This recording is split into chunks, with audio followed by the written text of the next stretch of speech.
Okay.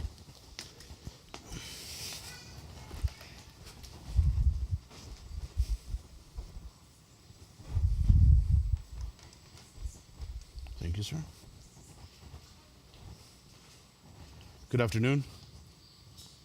In Matthew, I'm just kidding. In the book of Luke, chapter 10, we're going to start in verse 21.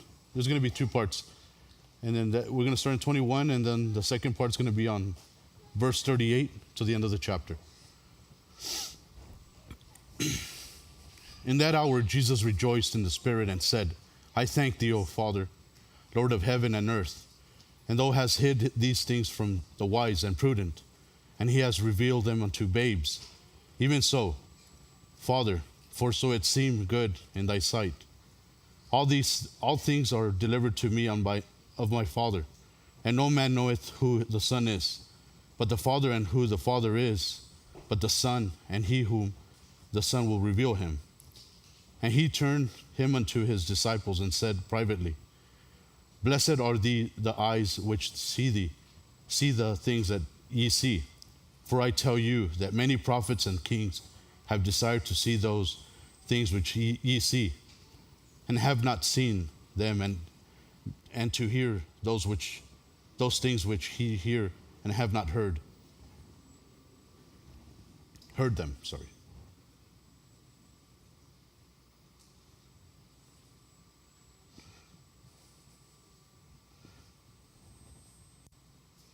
Now it came to pass, as they went unto that entered into a certain village, and certain woman named Martha received him unto her house. And she had a sister called Mary, which also sat at Jesus' feet and heard his word. But Martha was cumbered about much serving, and came to him and said, Lord, dost thou not care that my sister had left me to serve alone? Bid her therefore that she help me. And Jesus answered and said unto her, Martha, Martha, thou art careful and troubled about many things, but one thing is needful, and Mary had chosen that good part, which shall not be taken away from her. This is the word of the Lord.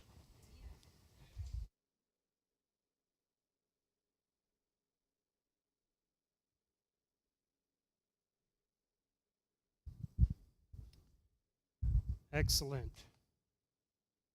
Well, welcome to all of you. I know we have some visitors here, and we want to welcome you. If there's anything we can help you with, please don't hesitate to get a hold of any of us you see here. We'll be happy to either help you as best we can or try to find someone who can help you.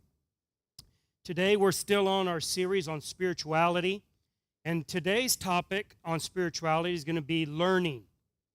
Learning is the segment we're going to look at today. As it being a spiritual work, and it's a feature of what it is to be spiritual is to learn.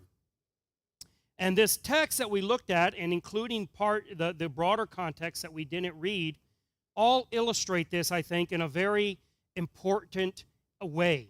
So I want to go through a little bit of the context with you first that we didn't read, how we got to this point in the text. It's really important when you're reading the scriptures that you pay attention to the context and you realize that these are not just stories that they splashed out across the page haphazardly. These are narratives that have been very carefully designed by a time and a people who that's how they related their culture, their society was a narrative form, and they told stories. I mean, we still do that today, right? When you get together with your family in a family reunion or at a funeral or whatever, and afterwards you sit down at a meal and you tell each other stories. Stories you've told 1,000 times and you've heard 1,001 times, you tell them again. Because that's how you communicate what it is to be your family to future generations. You live a narrative. We don't live facts. We don't live data or information. We think a lot more like that in our everyday life, right, at work and stuff, because we live in a society that has put a lot of importance on that. But that's not really what our life is. Our life is a story that's told, right? And that's how the Gospels, especially, are written. This is the story Not the stories of Jesus, not the information or the data. It's all of that. But it's much more. It's the story of who he is and what he did. And they were carefully picked and assembled and ordered in this way to be meaningful.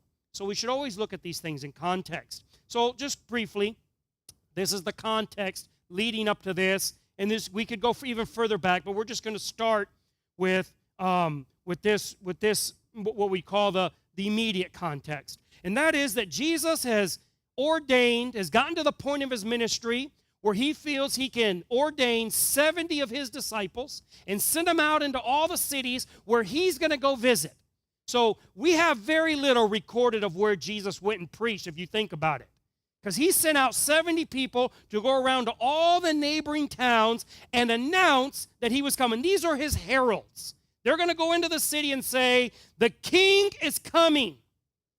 Messiah approaches. That's what they're supposed to go do. So he figures that by this time, these 70 people are qualified to do this service. Okay, so that's where he's at. And so he sends them out to go do this. And in doing so, Luke records a soliloquy, that Jesus goes into of sorrow, where he, speaking out loud, although to himself, he expresses his sorrow of Chorazin, Bethsaida, and Capernaum. These are towns around the Sea of Galilee, up where he was from. It's in the area that was his hometown. And he had gone and preached to these towns, and they had not received him. They had not accepted him. And he enters into this expression of great sorrow that having seen such great miracles and heard such tremendous doctrine, they had not believed. And he observes that even if Tyre and Sidon, these pagan cities that had been prophesied for destruction, if they had seen and heard what the Galilean cities had seen and heard, they would have repented. And that was a tremendous rebuke to these cities that had hosted Jesus Christ himself. At the end of that soliloquy, here come the 70 back again. So obviously there's a lot of time missing there, but that's how Luke narrates the story. He has them going out. Jesus enters into a period of sorrow. And here come back the 70, and they are ecstatic. They are very happy because they had gone out and had tremendous success in these cities. And they are very happy about this. They had cast out demons. They had preached the word, and these cities were electrified with excitement to receive Jesus. Jesus very gently pushes the epicenter of their joy onto something a little more solid. Because they're very happy that they had done these miracles, that they had cast out devils, that they had gotten a tremendous response to the gospel. And if you've never had that, then maybe you don't identify personally. I've at least been in a vicinity to have seen things like that in my life, and it is extremely exciting. But it isn't all the time.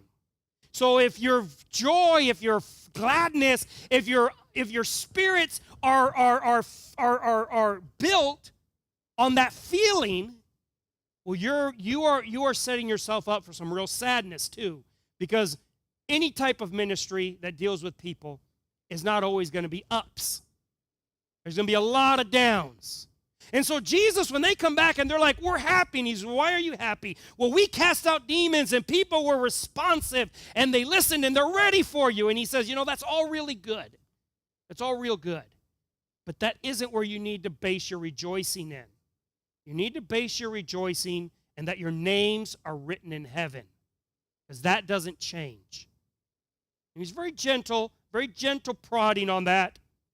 But that's what he tells them in verse 20, that they need to rejoice and that their names are written in heaven. And that should be just an admonition to all of us. We should really always be looking, what is our joy based in? If we do not base our joy in things that are immovable, unerasable, then our joy will ebb and flow with whatever it's built on. Right? So that's what Jesus is admonishing them to do. It's very important there. But then he's enraptured again with joy. And instead of the previous one where he's sorrowful about those that didn't listen to him, he sees the success of the Father's work in these 70 people. Think about this just for a second. Try to put yourself in his place. You've invested 2 years of your life. Not at once a week on Sundays like we do church. Every day you live with these men. You eat and sleep with them. You've trained them day and night. You're talking about constantly working on them. Even when they're not aware, he's constantly prodding them, teaching them, pushing them, stretching them, molding them. And you wonder, will it work? Will there be success? Will these guys ever become anything? And so he sends them out as a test. Like, well, stand or fall. We got to see. So he sends them out, and they come back, and it's a smashing success. And so even though Jesus said, don't rejoice at that, he's pretty happy. He's pretty happy too. And so, enraptured, he offers up a prayer of thanksgiving to the Father. And that's where our text started, right? He rejoices in spirit and says, I thank thee, O Father of Lord of heaven and earth, that you hid these things from the wise and the prudent, and you revealed them unto the babes. You revealed them unto children. And he's very, very happy about all of these things. He's happy because he's seeing the work of God, the Father, in their lives. This transcends, did they learn the doctrine? Did they pass an exam? This is about their character. It's not about facts. This then goes into the part that we skipped in our reading, but you can read it later, where this whole context we've gone up to right to this point becomes juxtaposed with this lawyer who tries to tempt Jesus and say, who's my neighbor? And what we get there is a real good contrast between what it looks like to have your character molded by God the Father as opposed to this lawyer who's all about the facts and the evidence and the arguments and the doctrines and who's my neighbor and who isn't my neighbor, and let's do the math, and where does it go? And so then Jesus tells one of his most famous parables. It's the parable of the Good Samaritan, which we won't get into in any depth today, but he tells that parable, and what that parable illustrates amongst a lot of things, but as in the context of what we're looking at, that parable illustrates the difference between people who are molded by rules and laws and are doing the math, so to speak, in doctrine, and someone who is molded by God the Father in their heart and has the character of love in them. And it's the contrast that we see, two different kinds of learning. It's the learning between the wise and the prudent, as Jesus just talked about, and the babes, who all the wise, the prudent, the priest and the Levite of the parable will look at that Samaritan and say, he's a rube, he's green, he knows nothing, he's an unknowable, he's an unknowing, he's an unbeliever, he's a Samaritan. They almost spit the word out of their mouth. But his character is one molded by the love of God.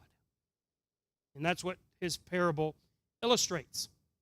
And then Luke ends all of this, brings it all up to a final scene in the house of Mary and Martha. And Jesus sits down, and Mary positions herself at Jesus' feet. And then we have what the text describes, where Martha's doing what any good host would do, especially a female host in that society and that culture at that time.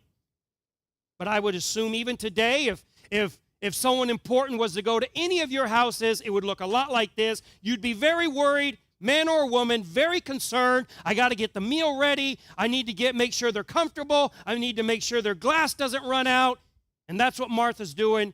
And Mary is just planted, sitting there at Jesus' feet. And Martha's complaining, Lord, I am overloaded. And she's just sitting there. Do something about that. And Jesus' very unexpected answer, very iconoclastic answer, was not at all what anyone in that culture would have said is, no, she's doing exactly the best thing, and that won't be taken from her. So let's consider that for a moment. First, I want you to realize that this position of Mary has been talked about a lot, and I've heard a lot of sermons on it. And often, not always, but often, it is over-spiritualized.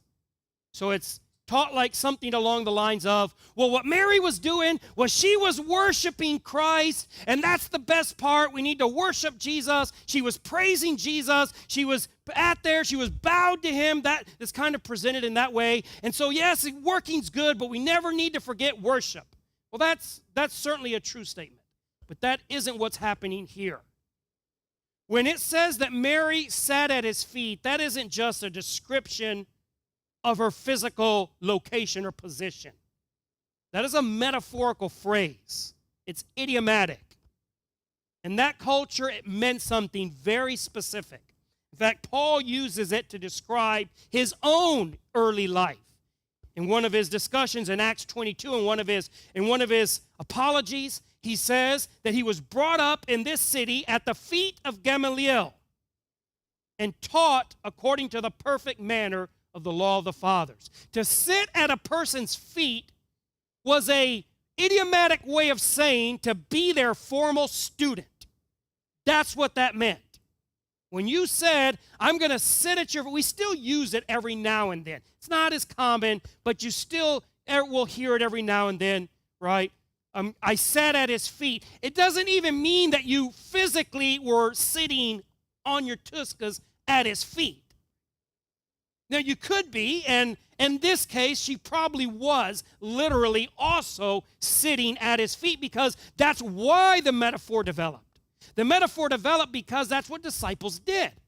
The teacher would sit somewhere, like say up here on this stage, and all the disciples would gather around and sit down at a lower position, because we're bound to the body. We can all say, that your what you wear and how you comb your hair and your physical positions don't matter, because you can just in your spirit have the right attitude. Well, that's technically, or theoretically, I should say, theoretically true, but it's not really true. That's why we close our eyes when we pray. That's why we raise our hands when we praise. That's why we get on our knees when we want to be humble. You can be on your knees and not be humble. But it's very, very difficult for real, live human beings to be truly humble, standing up with their head held high. It just doesn't really happen, because our psyche is tied to our bodies. They're connected. And so, students would assume a position of learning, not challenging, not opposing, not arguing, but of learning, which meant humility and submission, and they would assume a physical position that not only manifested that to others, but drove it home to themselves. So they would sit around the teacher at his feet, and he would teach, and they would learn. And that's why that metaphor developed. And so the idea, or the words of sit at someone's feet, became to be a student of a person. And so when they wouldn't ask, what college did you matriculate from? That's not how they would ask.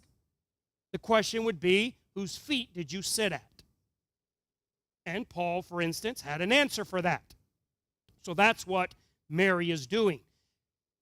Was she worshiping Christ? Sure, we can say that this is a form of worship, and maybe she was also worshiping Christ. But that is not what Jesus was calling the better part. It was that she had decided she was going to be his formal student. And I want you to understand what an unlikely student Mary was. This was not common. Women did not become formal students of a rabbi. That just was not done. Women had things to do. Being a student for anybody was very uncommon. It wasn't like all men were students and no women were. That's not how it worked. Very few men were students in this time. Being a student of a rabbi, of a teacher, was something that was very, very arduous. Had tremendous demands on it. Just think. Remember back. Jesus calls his students. What did they have to do? Forsake everything. Drop their nets, leave their careers, say goodbye to their families, walk out on the wilderness with him and sit at his feet for hours on end, days and days. For 3.5 years, they sat and studied. They didn't work. They neglected their families. We all know this to be true because it's told us in the Gospels. Peter says, we have forsaken all our families and all our possessions and all our things for you. So we know that this is exactly what happened. This was an extraordinarily big ask for some rabbi to tell a teacher. In fact, in those times, rabbis did not invite students. Students pursued the rabbis. Jesus turned everything on its head. You remember when in Luke, in fact, it's just right before the context we started talking about. It's just right before where I started. It actually sets this whole thing up so you can be ready for this story coming. It tells a story of 3 different people who came to Jesus wanting to be his student. And all 3 of them, Jesus put such demands on them that they were not able to do it. One of them, he said, I have nowhere to live. I have no house. You'll sleep out in the open air with me. Another one said, I want to be your student, but first I want to bury my father. And he says, let the dead bury their dead. And the third said, I want to be your student, but let me say goodbye to my family. And Jesus says, if you put your hand to the plow and you look back, you're not worthy. Jesus had very strict demands for who his students were. So it's very uncommon for anyone to be a student of Jesus, and then for a woman to be a student of Jesus, that for many people would be unheard of. She had things to do. She had a guest in her house that she's neglecting. And that, of course, was Martha's complaint, right? But what Jesus says that she had picked the better part. Now, Martha's complaint is legitimate. If you think about it, and somebody comes to your house and you just neglect them and you just sit there and talk to them, and they're like wondering, how's the meal going to be made if we're having this conversation? But we already know what Jesus' response to that was, right? Because he had already gone through this with the woman at the well. They came and said, what about your food? And he says, I have meat to eat you know not of. This was exactly what Jesus was looking for. He was not looking for people to cook him meals.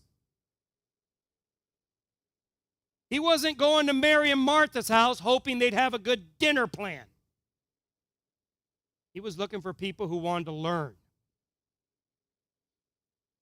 But not only do we have an unlikely student, but there's some very unconventional learning that happens around Jesus Christ, as is illustrated here. This is especially unconventional by our modern standards. For instance, you can look at learning across these cultures that we could look at, and you have the Hebrew culture, which was Jesus's. You have a Greek culture, which was the polar opposite of the Hebrew at that time, and then you have our modern Western culture that's unlike either one of those. In all 3 of them, we learn in different ways. Hebrew culture, in fact, this is Eastern culture, they learn through memorization. That's how they learn. They don't challenge, they don't discuss, they memorize. In fact, it's still that way. It's rote memorization, repetition, going over the same thing over and over and over, and that's exactly how Hebrew learning was done. In fact, if you go back and look at the Old Testament, it's all set up that way. When they got across the Jordan River, what did Joshua tell them to do? He says, you're going to take stones and you're going to pile them all up into a big statue, a big monument, so that every time someone says, hey, what's that for? You can say, let me tell you the story. And they tell the story again. Every day in the temple, the priest took an animal and told a story. The same story every single day. Over and over and over and over. No matter what happened, it didn't matter if there was a sandstorm, a hailstorm, if invading armies were coming upon them. It didn't make any difference. They took an animal and they told their story. Every week, every Jewish family sat down Friday night and told a story. The same story. Nothing new about it. No innovations allowed. The same story, the same meal every week. And every year, the entire Jewish nation all together told a story. Over and over and over and over. And that's how they learned. Greek learning was very different. Right? Greek learning, that was all about new things. Every day, new things. We don't want to learn anything we've heard before. And we find that explained in Acts 17. Paul gets to Athens, which is the hub of all learning. This is the hub of all Greek culture. He gets there, and they're like, oh, you have something new to say. We love new things. That's all we look for. All day, it says, all they looked for was to hear something new. What new things? Anything old? Put that aside. Let's keep going forward. We want progress. So you have the Hebrew conservatives, the Greek progressives.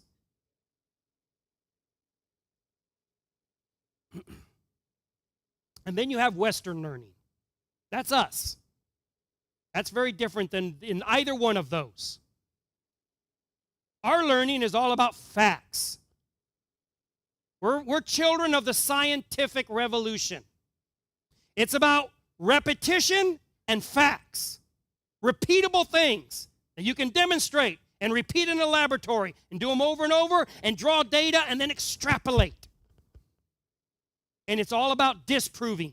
So in our Western culture, you don't sit at the feet of anybody. You stand up to them. You challenge them. And your professor challenges you back. That's good learning for Westerners. That's horrible learning for Hebrews. You don't challenge the teacher. You sit at his feet. You let it permeate you like osmosis. Not in Western learning. In Western learning, it's all about disproving everything. The scientific method is not about proving something true. It's about proving it false. That's Western learning. Well, Jesus came and he had a different learning than any of these in reality. He certainly wasn't doing Western learning. I'll tell you that right now. And Mary wasn't looking for that. But he also wasn't doing Hebrew learning. You know, the apostles, we actually have cases in the Acts of the apostles where we see them using that Hebrew method. Remember Stephen? Stephen gets up and he says, okay, I'm going to explain the gospel to you. Abraham left his people, went out into a land, had Jacob, and you're thinking, they know this story. Get to the point. It's the longest sermon in the New Testament, and it's everything they already knew. And he finally says, and that all means Jesus resurrected from the dead. Stone him. That's why he didn't get to the point right away. But that's how they learned. You find it again. Paul does the same thing later. That's not what Jesus did. We don't have any sermon of Jesus saying Abraham came out. None of that. Jesus came with all new things. But it wasn't fact-based learning. And this is where we as Westerners want to take and force the Bible into our mold. We think of the Bible that way. It's what we could call meta-orthodoxy. It's not what you believe, it's what you believe about what you believe, right? We don't just believe in Jesus, we believe the doctrine about Jesus. If that hurts your head, you need to think about it a little while. It'll make sense. So this is where Jesus came. He didn't come teaching facts, even though there was a lot of facts taught. But we see through his ministry and through the recordings of the gospel, facts do not play a very prominent role. Wouldn't it be nice if we had writings that sounded like sermons? Or maybe it'd be better if we had sermons that sounded like the writings. It's hard to say.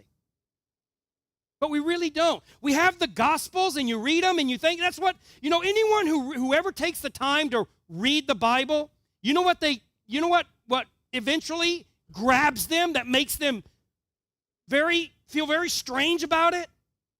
That it's not written in any way they expected. You read other books that are sacred books, and they're telling you, do this, live like this. Here's all these instructions. Do them.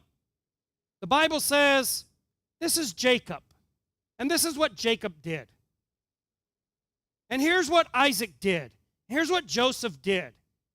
And Jesus went to this town, and he said this. You're thinking, how is this helpful to me? I just want a book that tells me, should I or should I not do that? Because you're thinking in a Western way. Jesus had a different approach. He had a different curriculum. Jesus expected us to learn him. Not just from him or about him. Now, this is critical.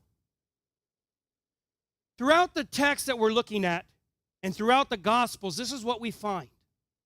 The apostles didn't become who they were because they finally learned all the facts. We find them very fact-challenged to very late in life. If you don't believe me, go read Galatians and the account of Peter, right? And they were still arguing over things. We have the idea that after 3.5 years of Jesus, they had all the answers. They didn't even close to have all the answers. Not even close. They were still arguing over whether or not Gentiles had to be circumcised to be part of the church. And they argued about that for a decade. They argued about all kinds of things. In fact, you can go back and read the writings, and you'll find out they were as mystified about doctrine as you and I are sometimes. We think if we could just have Paul here, then he would just answer everything. I don't think that's actually the case. They did not have supernatural knowledge of doctrine. And it doesn't seem in the scriptures that Jesus was that concerned about giving them all the answers. Because they asked a lot of questions that he didn't answer. And when he answered them, it was an answer that just, you're just like, okay. He's like, I'm going to leave and go away, and then I'm going to come back, and then I'm going to take you with me. And they said, where are you taking us? And he said, wherever the body is, that's where the eagles will be gathered. Like, okay. That seems like just like a way of saying none of your bizwax. Don't you worry about that. Those are facts you don't need to know. There's a whole lot of other of those that Jesus did where it just doesn't seem that giving them the facts was that important to him. I'm not trying to say that these were ignorant or stupid people. Not at all. But their knowledge, their real knowledge, was something that went a lot deeper than book, chapter, and verse type knowledge. It's not one or the other. This doesn't have to be an either-or proposition. I know we think that way. Don't think that way. Not either-or. There are many facts you should know. There are many doctrines you should learn. Absolutely. And the Scriptures are a tremendous, boundless resource of doctrine. But they are much, much more than that. Jesus did not just want to talk to them about things and for them to learn from Him. He wanted them to learn Him.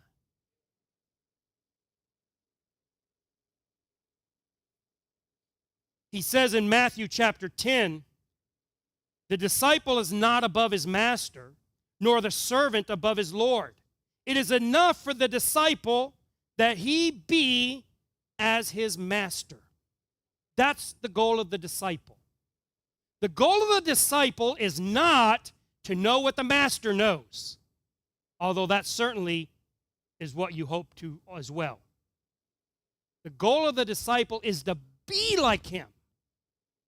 You understand? That's why they sat at their feet. That's why there was that humble, submissive, intimate relationship. The disciple wasn't saying, I want to get all his knowledge so I can go live my life with that understanding. No. That was not the goal. The goal of the disciple and the goal of all disciples of Jesus Christ should be, I want to be like him. Not just things he's saying that I learned them. I want to be able to say what he says with the depth and the meaning and the intimate knowledge of it that he has. I want to have the life-changing power of those words in me, not just the words in my head. So the curriculum wasn't facts. The facts were a method to teach himself, and that's what Jesus Christ was trying to do. He says in another passage in Matthew, take my yoke upon you, learn of me. Learn what? I am meek and lowly of heart. He didn't say, learn of me, I know lots of facts, I'll give you lots of facts. He said, learn of me, be my disciple. What does that mean? I'm meek, I'm lowly. You be meek, you be lowly. Learn that. Learn me. The Bible calls them the first fruits, the forerunner, the first among many brethren. That's how we're supposed to look at him. Jesus isn't the professor. He's the model. He's the pattern. And so when Jesus expresses this tremendous joy, the 70 have returned in the text, and he's so happy, what's he happy about? That they had received a revelation, not a knowledge revelation, not a fact revelation. They had received a revelation of the very person of God. And they were starting to exhibit that character. It was who they were becoming that he was so joyous about. It's why he says, be happy that your names are written in heaven. This is about your spiritual reality that you should be happy about. And that's what he's happy about. And that spiritual reality was a product of them having understood in some way who the Father was. It's all about revelation. That's what real knowledge really is.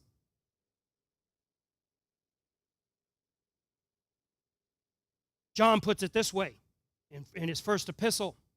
Behold, what manner of love the Father hath bestowed upon us, that we should be called the sons of God. Therefore the world knoweth us not, because it knew him not. Beloved, now are we the sons of God, and it doth not yet appear what we shall be, but we know that when he shall appear, we shall be like him, for we shall see him as he is. This is the knowledge that we're to learn. This is not knowledge of, can you show me a verse for that doctrine? That's fine and good. But that's not the knowledge that you should be really concerned about. That wasn't what Mary is looking for. That is not the better part that Jesus is talking about. Jesus is talking about Mary putting herself in a position to begin to absorb, spiritually absorb, the very character of Christ so that she could be more Christ-like. Too many of us Christians are so worried about getting all the doctrine right, crossing all the doctrinal T's, dotting all the factual I's, that we're nothing at all like Jesus Christ. We haven't learned anything. John says, how do we get to know him and be like him? Well, it's through that revelation. When we see him as he is, it makes us more like him. You think, how is that? That sounds very mystical. It really isn't. It really is extremely practical. You do it. Most of you do it. In fact, I would say you all do it every day. Have you ever noticed how a son is an awful lot like his father? Now, there's some genetics involved there, but it's not all genetics. Because you're also an awful lot like your buddies that you hang out with a lot. And you really are like them when you are with them. Your vocabulary changes. You get around certain people, all of a sudden it's like, I have friends who, when they're around me, well, they sound like me, sophisticated, or so I say. But they get around their other friends and they sound like rednecks.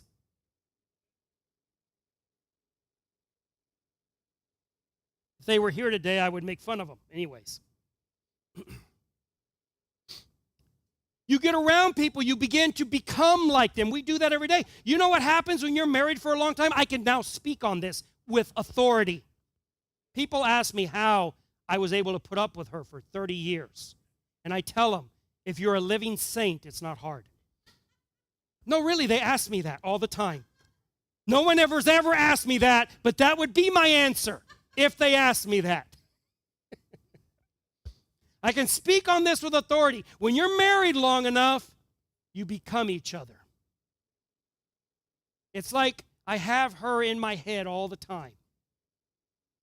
I can know almost always what she's going to think and say about something. How did that happen? Well, it's that familiarity, that intimacy, being around each other, listening to each other. This isn't about facts.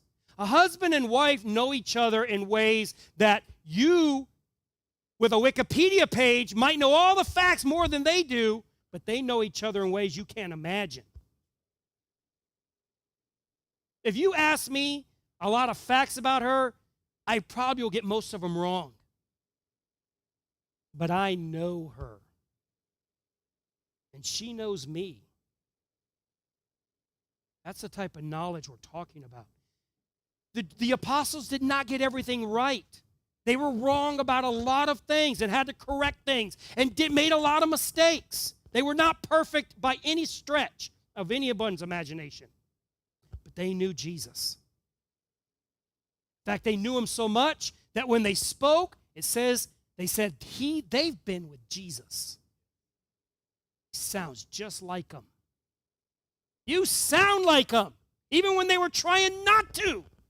Peter is trying not to sound like Jesus, and the woman says, you've been with Jesus. You sound just like him.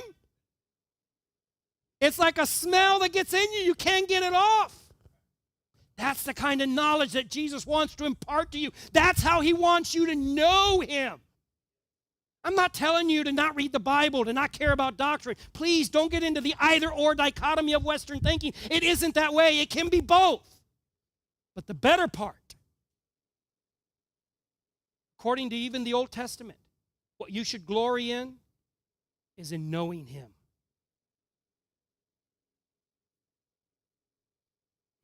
That's what biblical spirituality really is. Biblical spirituality is not something you strive for. It isn't something you try hard to accomplish. Biblical spirituality is having the mind of Christ. Paul says in Philippians, let this mind be in you, which was also in Christ Jesus. And he goes on to explain what that looks like. But that's the admonition. That's what he's saying. Let that mind be in you. Familiarize yourself with him. Listen to his words, not as proofs in arguments, not as facts in order to prove some point. Read the Gospels and listen to Jesus. Over and over. You think, well, I've already read the Gospel of Matthew. Oh, that won't do. That won't do. You become familiar with a person when you spend time with them. You get up every morning and you have breakfast with your wife, or you come home every day and you have dinner with her. And you sit there and you talk about the same things over and over and over.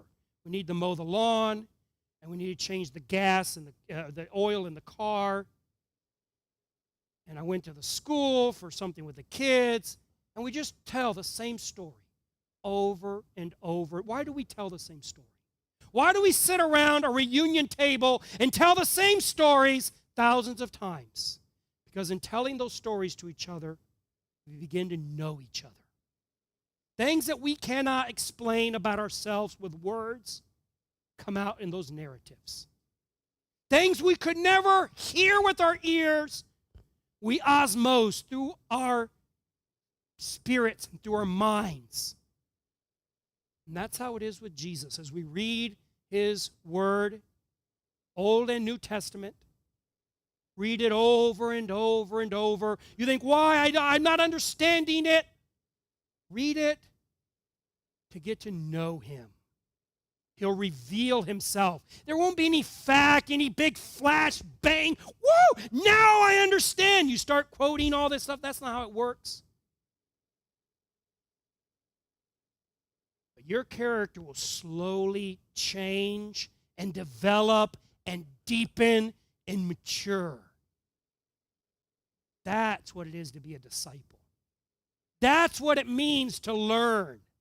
That is the better part. In Ephesians chapter 4, verses 17 and forward, it says, Paul writes, "This I say therefore, and testify in the Lord, that ye henceforth walk not as other Gentiles walk, in the vanity of their mind, having the understanding darkened, being alienated from the life of God through the ignorance that is in them, because of the blindness of their heart, who being past feeling have given themselves over to lasciviousness, to work all uncleanness with greediness. But ye have not so learned Christ, if so be that ye have heard him and have been taught by him, as the truth is in Jesus." He tells people who had never seen Jesus, never touched him, he says, you don't have to act like everyone else because you've learned Christ, because you've heard him, and you've been taught by him, and it's changed you. Jesus will change you. As Mary sat at his feet that day, ignoring everything else, letting the whole household crash down around her ears, something miraculous was happening. She was being changed from glory to glory. And that's what happens when you let things that are so important in your life, and I know they are, when you just set them aside for a while, and you set yourself down somewhere quiet where you won't be interrupted, and you spend some time with Jesus Christ.